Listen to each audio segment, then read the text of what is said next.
কৃষক বন্ধু প্রকল্পের দ্বিতীয় কিস্তি অর্থাৎ রবি সিজনের জন্য যে কিস্তিটা দেওয়া হয় সেপ্টেম্বর থেকে মার্চ মাসের মধ্যে, সেই টাকাটা আপনার অ্যাকাউন্টে কবে ঢুকবে এবং এই কিস্তির টাকা আপনার অ্যাকাউন্টে ঢুকবে কিনা সেটাও এই ভিডিও দেখার পর আপনি জানতে পারবেন। তাই ভিডিওটি শেষ পর্যন্ত অবশ্যই দেখুন। পশ্চিমবঙ্গের সমস্ত আপডেট বাংলায় পেতে আমাদের চ্যানেলটিকে সাবস্ক্রাইব করুন। আমাদের সঙ্গে বিভিন্ন বিষয়ে আপডেট থাকতে আমাদের হোয়াটসঅ্যাপ গ্রুপও জয়েন করতে পারেন। গ্রুপের লিংক ভিডিও ডেসক্রিপশনে পেয়ে যাবেন। তাহলে চলুন ভিডিওটি শুরু করা যাক।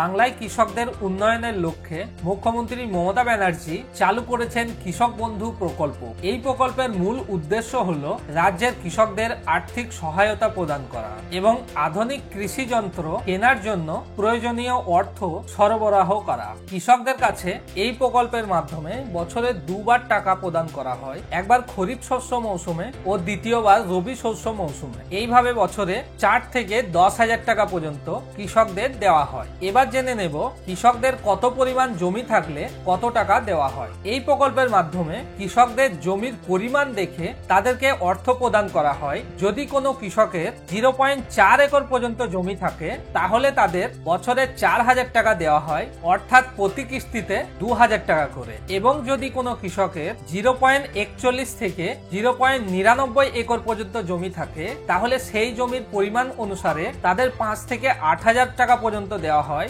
এবং যদি কোনো কৃষকের 1 একর থেকে বেশি জমি থাকে তাহলে তাকে বছরে সর্বাধিক 10,000 টাকা পর্যন্ত দেওয়া হয়, অর্থাৎ প্রতি কিস্তিতে 5,000 টাকা করে দেওয়া হয়। এবার জেনে নেব আপনি কিভাবে আপনার কৃষক বন্ধু স্ট্যাটাস চেক করবেন এবং আপনার স্ট্যাটাস দেখে আপনি কিভাবে জানতে পারবেন যে রবি সিজনের টাকা, মানে যেটা সেপ্টেম্বর থেকে মার্চ মাসের মধ্যে দেওয়া হয়, সেই টাকাটা আপনি পাবেন কিনা। কৃষক বন্ধু প্রকল্পের স্ট্যাটাস জানতে চাইলে আপনাকে কৃষকবন্ধু.net সাইটে যেতে হবে। তারপরে নথিভুক্ত কৃষকের তথ্য অপশনটিতে ক্লিক করতে হবে। তারপর সেখানে আপনার ভোটার কার্ড, আধার কার্ড বা আপনার মোবাইল নাম্বার দিয়ে আপনার কৃষক বন্ধু স্ট্যাটাসটা চেক করতে পারবে। সর্বশেষ যেটা আপনাকে লক্ষ্য করতে হবে, আপনার স্ট্যাটাসে যদি অ্যাকাউন্ট ভ্যালিড লেখা থাকে তার মানে হচ্ছে আপনার ব্যাংক অ্যাকাউন্টটি ভেরিফাই করা হয়ে গেছে এবং আপনার অ্যাকাউন্টে খুব শীঘ্রই টাকা ঢুকে যাবে। কিন্তু যদি আপনার অ্যাকাউন্ট স্ট্যাটাসে ডিলিট ফার্মার বা নো ডেটা ফাউন্ড লেখা থাকে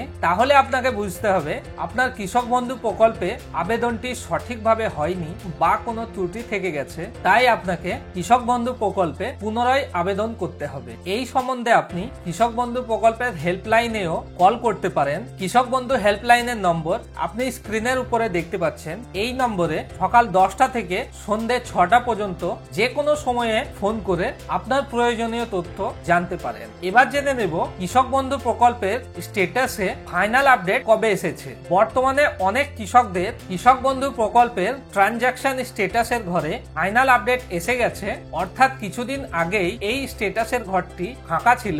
সেই ফাঁকা স্থানে এডিএ আপলোডেড লেখা এসেছিল, তারপর ডিডিএ অ্যাপ্রুভড লেখা এসেছিল এবং বর্তমানে অ্যাকাউন্ট ভ্যালিড লেখাটি চলে এসেছে। অ্যাকাউন্ট ভ্যালিড লেখা আসা মানেই কৃষক বন্ধু প্রকল্পের টাকা দেওয়ার ফাইনাল ধাপ চলে আসা। আপনার অ্যাকাউন্টের স্ট্যাটাসেও যদি অ্যাকাউন্ট ভ্যালিড লেখাটি এসেছে তাহলে নভেম্বর মাসের শেষের দিকে বা ডিসেম্বর মাসের প্রথম দিকে আপনার অ্যাকাউন্টে কৃষক বন্ধু প্রকল্পের টাকা চলে আসবে বলে মনে করা হচ্ছে। আপনার অ্যাকাউন্টের স্ট্যাটাসে এখন কোন লেখাটি আছে আমাদের কমেন্ট করে অবশ্যই জানান। ভিডিওটি আশা করি আপনাকে ভালো লেগেছে। যদি ভিডিওটি কাজের মনে হয় তাহলে লাইক করে বন্ধুদের সঙ্গে শেয়ার করে দেন এবং এই ধরনের প্রকল্পের আপডেট পেতে আমাদের চ্যানেলটিকে সাবস্ক্রাইব করুন এবং আপনি চাইলে আমাদের হোয়াটসঅ্যাপ গ্রুপও জয়েন করতে পারেন। গ্রুপের লিংক ডেসক্রিপশনে পেয়ে যাবেন। এতক্ষণ পর্যন্ত ভিডিওটি দেখার জন্য আপনাকে অনেক অনেক ধন্যবাদ। আবার দেখা হবে পরের ভিডিওতে। ততক্ষণ সুস্থ থাকবেন, ভালো থাকবেন এবং আমাদের সঙ্গে নতুন আপডেটের ব্যাপারে জানতে থাকবেন।